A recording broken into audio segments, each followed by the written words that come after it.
Hello, second graders. We're back for another chapter of Mrs. Piggle-Wiggle. This time we're going to start chapter 2, and chapter 2 is called The Won't Pick Up Toys Cure. So my prediction is that Mrs. Piggle-Wiggle is going to come up with something that will help parents teach kids that it's okay to pick up toys. All right, chapter 2, The Won't Pick Up Toys Cure. Hubert was a very lucky little boy whose grandfather always sent him wonderful toys for Christmas.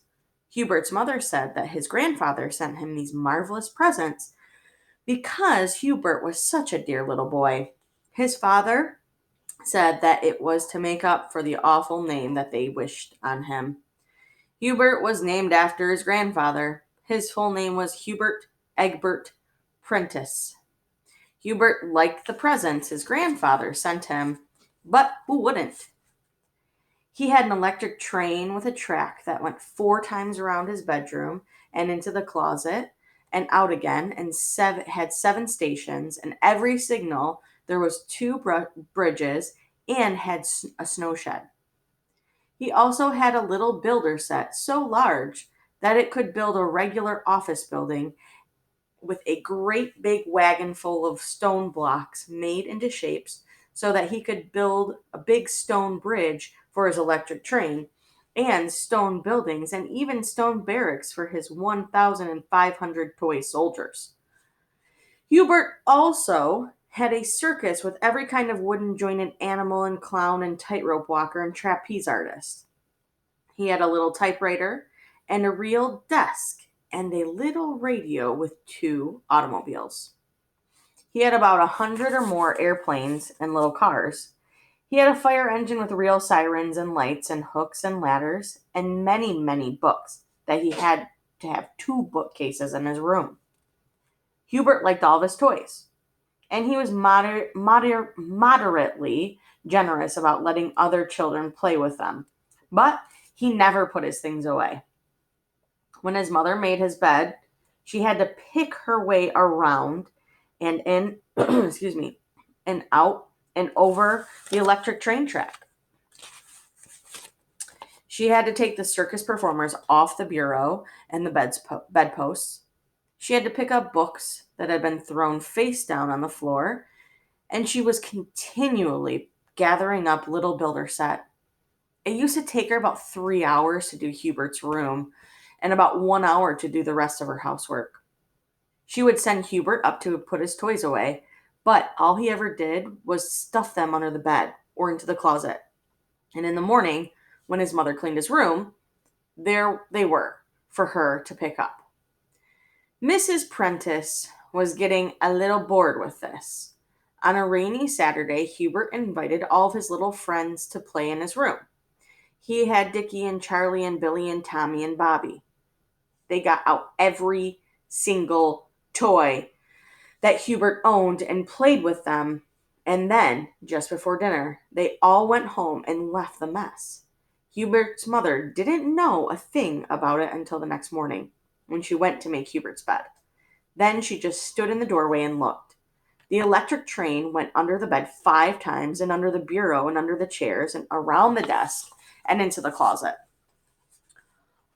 All along the track were bridges and buildings of little stone blocks and whole towns built from the little builder set. On the bed and under the bed and on the bureau were circus tents and animals and clowns and tightrope walkers and trapeze artists.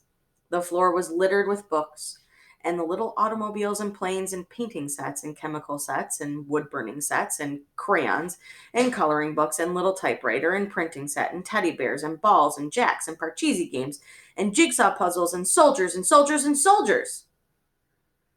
Perspiration broke out on Hubert's mother's forehead, and she began to feel faint when she closed the door and slowly went downstairs. She took 2 aspirin tablets and then telephoned her friend, Mrs. Baggs, who said, "Hello, Mrs. Baggs. This is Hubert's mother, and I am so disappointed in Hubert. He has such lovely toys. His grandfather sends them to him every Christmas, but he does not take care of them at all. He just leaves them all over his room for me to pick up in the morning." Well, Mrs. Baggs said, I'm so sorry to hear that, Mrs. Prentice, but I can't help you, you see. I think it's too late. Why, it's only 9:30, said Mrs. Hubert's mom. Oh, I mean late in life, said Mrs. Baggs. You see, we started, oh, Epper, this is an interesting name. We started Ermengertrude picking up her toys when she was about 6 months old. A place for everything and everything in its place, we have always said. Irma Gertrude, now, she is so neat that she becomes hysterical if she sees a crumb on the floor. Well, I certainly hope she never sees Hubert's room, said Mrs. Prentice dryly. She's probably have a fit. And she hung up the phone. Then she called Mrs. Moorhead. Good morning, Mrs. Moorhead, she said. Does Gregory pick up his toys? Well, no, he doesn't, said Mrs. Moorhead. But, Gregory would rather dedicate, and I feel that just playing with his toys tires him out enough so much that I personally see that all of his little friends put the toys away before they go home. That's a splendid idea, said Hubert's mother. But I'm trying to train Hubert, not his playmates. Well, of course, Hubert is very strong and healthy, but Gregory is intelligent, said Mrs. Moorhead.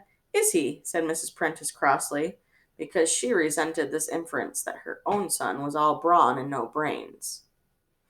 Okay, we're going to stop there. Sounds like Hubert is a messy boy.